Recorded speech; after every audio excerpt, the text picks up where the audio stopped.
Elias Bou Saab, the Minister of National Defense of Lebanon, believes that dialogue with Hezbollah rather than sanctions would prove more successful in dealing with tensions in the region. Speaking in Jordan at the World Economic Forum, WEF, on the Middle East and North Africa, MENA, he said Lebanon was a mosaic country that had to be dealt with in a different way. "I believe the policy on Lebanon with that regard is not going to be paying off," he told CNBC's Hadley on Saturday, referring to the U.S. administration's approach to Hezbollah, which is financially and militarily supported by Iran. "Lebanese people know how to handle the situation internally without creating another civil war in Lebanon. No one should or could be pressing us in one direction that may create instability in my country," he added.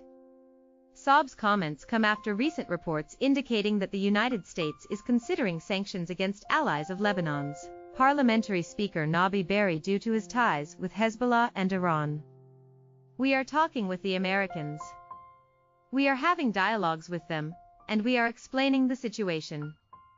Hezbollah, they are Lebanese, they are part of the Lebanese community, they have mayors, they have elected members of the parliament. They are in the government," he added.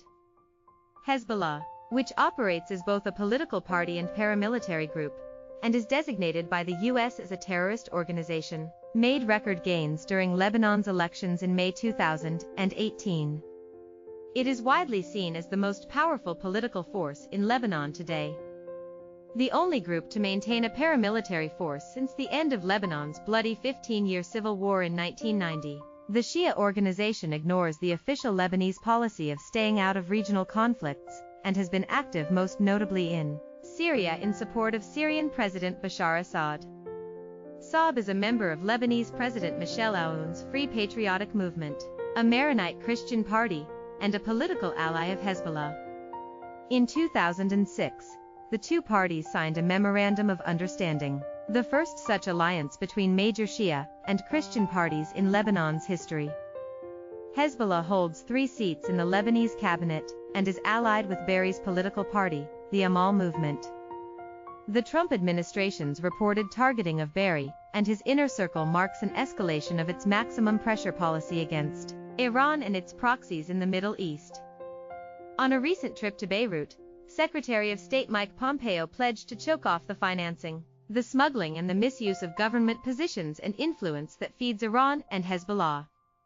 And in discussing Washington's scrutiny over Berri and his associates, a White House official quoted in UAE newspaper The National said that Hezbollah and Amal are one. Nabi Berri continues to be Iran's man in Lebanon. The official described Berri as Hezbollah's main line of support, and warned that U.S. economic targeting and sanctions will increase until Berri goes or changes, which is unlikely. As long as Berri remains in power, the country will suffer. Meetings between U.S. officials and a delegation representing Berri are reportedly scheduled to begin Sunday. The State Department did not immediately reply to a request for comment when contacted by CNBC. Lebanon's unique consensus government, tailored to deal with a diverse population, rests on a power-sharing structure whereby the Prime Minister, President and Speaker of the House must come from the country's 3 largest religious groups, Sunni, Maronite Christian and Shia, respectively. Regional powers, therefore, often exert influence in the country through these various groups. And when regional powers are at odds, Lebanon gets caught in the crosshairs.